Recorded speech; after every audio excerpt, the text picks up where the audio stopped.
Now on Number 7 News and Local 3, it's time for the big switch. Central 70 drivers will be able to use the new tunnel after years of construction. More good news for your commute. Our gas prices are finally starting to drop, but how low will they go? There's no guarantee that Coloradans will enjoy low prices before the market corrects and starts moving in the other direction. The factors going into the price tag at the pump. Hey, and you don't need gas for this commute. Tube to Work Day is here. We're live along the Boulder Creek ahead of this inflatable traffic jam. Back for the first time since before the pandemic, so a lot of excitement out there. Thanks for joining us. I'm Nicole Brady. And I'm Jessica Crawford. It's also a big day for the Central 70 construction project. The traffic is going to shift tonight, and right now eastbound traffic is using the same tunnel as westbound traffic between Brighton and Colorado Boulevards. Tonight, eastbound traffic will be detoured while crews realign it. When Central 70 reopens Monday morning, eastbound traffic will be using the new tunnel. All this week, traffic expert JAYSON LUBER has been giving us a look inside the project, and now he is inside the tunnel to talk about another feature. And wherever you drive, you might have seen finally a drop in gas prices. Our Veronica ACOSTA is breaking down those numbers. But first, let's get over to meteorologist Lisa Hidalgo with your weekend forecast. Yeah, and now it's just about 7:02. It's beautiful outside. We had a little bit of cloud cover this morning. That has since cleared up. You're going to find sunshine, low 70s in town right now, upper 60s to low 70s. We talked a little bit about your tubing forecast. Tube to Work Day there in Boulder, and here in the 7 o'clock hour, we're going to be in the 60s. A pretty mild start in Boulder, and then in the 80s as early as 10 o'clock. With a few building clouds, we'll see some low to mid 90s for highs in Denver. Denver 93. Boulder is going to get to 92 by early afternoon, and then 70s and 80s for the foothills and mountains. Evergreen this afternoon, 82. Now tomorrow, pretty cool considering what we're going to see on Sunday. I'll show you just how hot it gets on Sunday, and we'll be tracking our storms here in just a few minutes. But now out live to JAYSON LUBER there. And Jason, it will be nice when this shift happens because it's a little distracting with both the lanes of traffic in one spot. Oh, totally. And it's not safe, and it's really narrow. It just feels cramped in there. This feels so much more wide open with the real lanes. They're going to stripe them. It's going to look so much prettier. It's going to be so much better. And we'll talk about more of that in just a second. I want to start with the overall drive and actually what's happening down here. Take a look at the map, and you can see that we do have some slower traffic that's already building in this area right now on I-70. And this is going to be the closure area right there of I-70, both on the just on the eastbound side. The westbound side will stay open over the weekend. And you're going to use I-25 to up to I-270 to get around it. You can see right now those drive times around town as well. So the drive overall doesn't look too bad for us. Heavy in some of those usual spots for you, including 270 and that drive down to the south side of town. You know, there's a lot of cool, interesting features of these new tunnels, a lot of safety equipment. We've talked about it all weekend long, or all week long. And one of the things, unfortunately, you can't see it just because of the bright sun right now, but there are speakers in there. Take a look at the video of the speakers, and they're hanging up there on the ceiling, and they're actually about one for every 100-foot zone. They are going to be used if there's an emergency inside the tunnel, so drivers can be told to stay in their vehicles, letting them know that either help is on the way or they'll be asked to get out of their cars and evacuate the tunnel. So far, the warnings, though, have been coming out of these speakers have been for people walking inside the tunnel. Interestingly enough, what we're using those systems for, mostly during this 1-year transitory period, has been telling people not to walk. Don't be a pedestrian in the tunnels. It is not safe.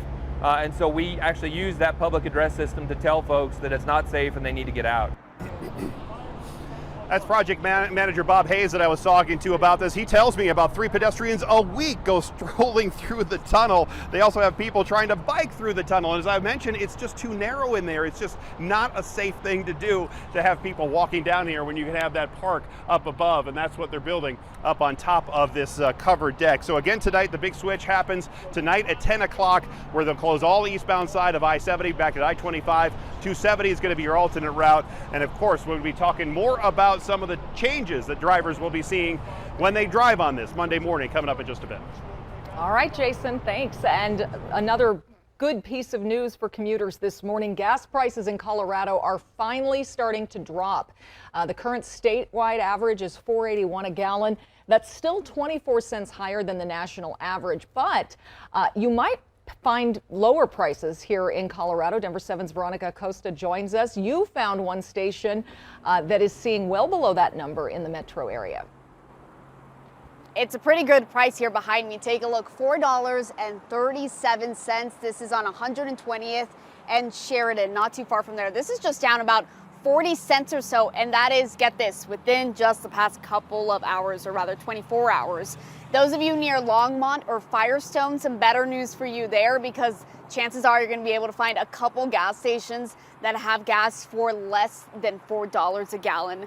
Gas prices not only coming down here in Colorado, though, they are coming down all across the country. For the past 30 days, we've seen that average price fall. We're nearly 45 cents a gallon lower than the peak price right here in the U.S. Now, this is pretty dramatic, a pretty dramatic downward streak in gas prices. Experts say they believe we could eventually surpass the 67-day decline in gas prices that we saw back in 2020 when we really were at the height of the pandemic. We could be under $4 a gallon in about a month or so. A spokesperson for AAA says Colorado will follow. It just might take a little more time. We are the road trip sort of capital of America. When you look at the great American West, folks are coming to and through Colorado. That keeps demand high. Our stockpiles were a little bit low heading into the summer driving season. So that's going to keep us above the national average. Mind you, we will fall as the national average falls. We just might fall more slowly. And if you're all about finding those lower gas prices at different stations around town, it's pretty easy. You can just use Google rather, or you can use Gas Buddy as well. If you use a loyalty card, you'll probably save a couple cents on each gallon as well. And then there's certain apps that give you some cash back if you fill up at specific gas stations as well. In Broomfield, I'm Veronica ACOSTA, Denver 7. Veronica, thank you. From the car to mass transit, RTD is operating at about 70% of its pre-pandemic service level. The transit agency is struggling to hire and retain drivers and mechanics, but there is a bright side to this problem. It's actually saving the agency some money. RTD's senior manager of debt and investments says that it saved $127 million in operating expenses last year. This is with fewer employees and other cost-cutting measures. RTD is still looking to cut down billions of dollars in debt that it took out to pay for the Fast Track's rail system.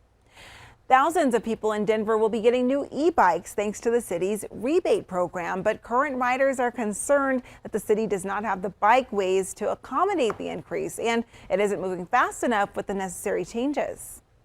Our streets need to be available to more than just cars. We've got supply line crises, fuel crises, the planet's on fire, literally in some cases, and some other stuff. So it seems like now would be a good time to accelerate those plans, maybe reprioritize a little bit. The city says it is aware of the program. It launched a goal in 2018 to build 125 miles of new bikeways by 2023. So far, it says 103 miles are completed. And forget biking or buses. How about a tube ride for your commute? Yeah, hey, they're doing it in Boulder this morning. Denver 7's Colette Bordelon is there along the Boulder Creek, where we are starting to see some tubers out there. I finally got out of the water this morning. People are starting to set up here in the park. You've got volunteers over in this corner. And then we actually stole two of these volunteers just for a second this morning. This is Rachel, this is Keegan. You can see behind us, we're getting some tubes all blown up and ready for the hundreds of tubers expected out here today. So excited. Rachel, you did it in 2019. That was the last year before the pandemic. Why are you back this year? We're back as volunteers this year because I've said this is my favorite day of the year. It's full of chaos and delight. It's like just so fun. It's so Boulder, so community. I'm gonna do the creek in a giant ice cream cone again. Like that's how fun it is. So yeah, couldn't stay away. I was bummed when it was canceled for COVID, so we're glad to be back. So happy to be back, and it's such a beautiful day for it. And Keegan, this is your first year doing it. So what are you expecting? Are you nervous? Are you excited? What are you thinking? I mean, I've lived in Colorado and Boulder long enough to know of Tube to Work Day, and I don't know how I missed it for so long. And so it's a perfect day to be out here, and I'm excited to do it with friends, to volunteer, to just like come together as a city to make something fun and special and goofy happen. This is what Boulder's all about. That's the best. You put it so perfectly. This is what Boulder's all about, because I love how weird this is, but how happy everyone is out here. Everyone's in such a good mood. It doesn't feel like it's 7 in the morning right now. I also have to talk about you guys' outfits. You guys both wore some button downs. I love this tie. Thank you. And you're actually heading to work right after this. What are you gonna do about your clothes? Yeah, I'll be at work this afternoon. You know, I got business on the top and tubing on the bottom and making it work the best I can. I'll be taking a shower and getting ready, but you know, if it walking wet, then that's gonna be all right too. You won't be the only one, That's I'm true. sure, today, and that's what makes it fun. Everyone's out here this morning. We will stay out here this morning. I promise I won't leave. I won't go down the creek. I will stay here. I have to tell myself that to make that happen. Right now, live along the Boulder Creek. Colette Bordelon on Denver 7. All right, Colette, thank you. Have fun out there. Well, get ready to 1-2 step your way over to the Park Meadows Mall.